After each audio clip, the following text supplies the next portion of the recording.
시청자 여러분 안녕하십니까. 전우천의 안보정론입니다. 이제 또 다른 뉴스를 전해드리겠습니다. 우리 자유한국당에서 진문 3종 게이트로서 국정조사 대상이 되어 있는 것이 울산시장 선거에 청와대가 개입했다는 의혹입니다. 이 청와대 개입과 관련해서 울산경찰서에서 수사를 했는데 울산경찰청의 수사가 청와대의 첩보를 통해서 수사를 했는데요. 그 첩보가 나중에 보니까 이 청와대에서 내려간 첩보하고 또 청와대에 보고되어 있는 그런 비위하고 너무나 차이가 많이 되기 때문에 지금 검찰에서 수사가 진행되고 있죠. 그래서 이제 울산시장 현재 당선된 송철호는 대통령의 30년 직이에요. 이 송철호를 울산시장에 내보내기 위해서 김기현 한국당 후보 비리를 수사에 넘긴 것도 넘긴 거지만 그 이전에는 민주당 내 경선을 해야 되는 거 아니겠어요? 이 경선 과정에서 민주당의 가장 강력한 후보였던 임동호 전 민주당 최고위원을 말하자면 경선에 못 나오게 하고 대신해서 약자인 송철호 당시 대통령 친구를 변호사를 민주당의 경선 후보로 최종적으로 낙점을 한 건데 이 송철호를 경선 전략 공천을 하기 위해서 임동호 당시 전에 민주당 최고위원이었죠.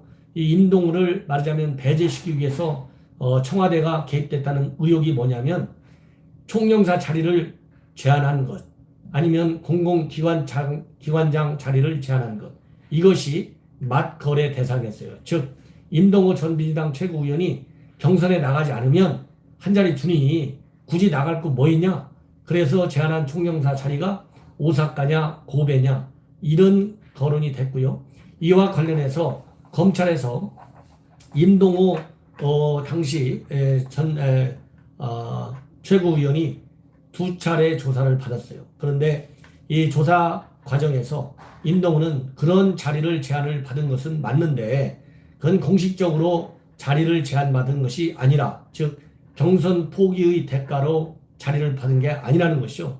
자기가 청와대하고 잘 아는데 당시 임종석 뭐 이런 사람들 다 잘 아는데 그런 사람들하고 사적으로 그런 자리 얘기를 나눴을 뿐이지 경선 포기의 대가가 아니다. 이런 입장을 밝혔습니다. 그렇기 때문에 과연 이것이 경선 포기의 대가면 이거 공직을 거래한 거잖아요. 당연히 공직선거법 위반이 되는 것이죠. 중재가 되는 겁니다. 이런 거를 잘 알기 때문에 임동호가 이건 경선 포기 대가로 주고받은 거래가 아니다. 이렇게 밝혔는데 검찰에서 그 얘기를 그대로 믿을 수는 없잖아요. 그렇기 때문에 이제 검찰에서 임동호의 자택, 사무실, 뭐 휴대폰 이런 걸 전부 다 압수수색을 했어요. 지난 24일 날 전적적으로. 당시 울산 경찰서도 압수수색했어요. 그랬는데 압수수색을 하다 보니까 임동호가 해외로 나간 것이 발견이 됐다고 합니다. 그래서 지금 언론에서는 이거 도피성 출국을 한 것이 아니냐 이런 기사가 지금 막 떠오르고 있어요. 어쨌든지 간에 이 임동호가 떳떳하다면 빨리 들어와서 조사를 받을 수밖에 없다. 지난번 조국 일가 비리 때도 조국 조범동 오촌 조카 해외 출국했는데 결국 귀국했잖아요. 또 그때 같이 출국한 2-3명도 나중에 결국은 다 돌아왔어요. 귀국했어요. 그래가지고 검찰 제대로 조사를 받았습니다. 그런데 만약 임동호가 현재 계속되고 있는 검찰의 소환 조사를 피하기 위해서 몰래 출국했다라고 한다면 이것은 오히려 더 시간은 조금 더 걸릴지 모르겠지만은 더 본인한테 피해가 더 클 것이다. 죄질이 더 무겁다. 이렇게 판단하지 않겠습니까? 그렇기 때문에 임동호는 빨리 귀국을 해서 제대로 조사를 받는 것이 우리 국민들에게 대한 최소한의 예의다. 저는 그렇게 생각합니다. 더군다나 이 송병기 울산 현 부시장이죠. 송철호 현 시장의 선거 캠프 좌장 역할을 하는 사람인데 이 송병기의 업무 일지에서도 이 임동호가 등장해요. 등장해가지고 대통령이 미워한다라는 얘기까지 적혀 있었고 그리고 다른 또 이 거래 의혹도 업무수첩에 나오는 그런 사람으로 되어 있어요. 그래가지고 이 경선 과정에서 청와대가 상당히 깊이 개입한 것으로 보이는 그런 사건입니다. 지금 그리고 송철호 시장 측에서 이 임동우에 대해서 문제 삼아가지고 지금 재판이 진행되고 있는 것이 바로 정치자금법 위반인데, 문제 삼은 게 임동우는 2017년 대선을 앞두고 회계 책임자에게 상여금을 지급한 것처럼 허위로 장부를 기재해놓고 실제로는 유급 사무원에게 2,280만 원의 임금을 지급한 혐의로 재판에 넘겨졌습니다. 그래서 이 임동우는 이 혐의로 벌금 250만 원을 선고받은 바 있어요.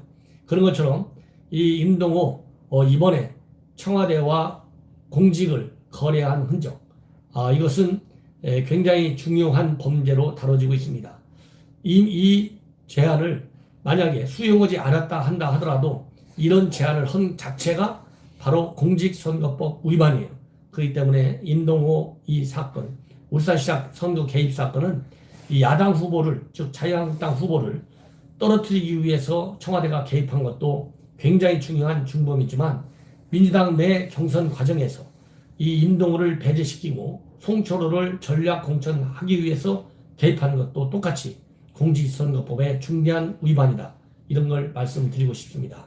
이제 임동우 운명, 그 다음에 또 임동우의 경선 포기 대가로 거래된 그 의혹에 거론되는 인물들, 검찰의 소환 조사들이 앞으로 계속될 수밖에 없다. 이런 말씀을 드리고 제 방송을 마치겠습니다. 시청자 여러분 대단히 감사합니다.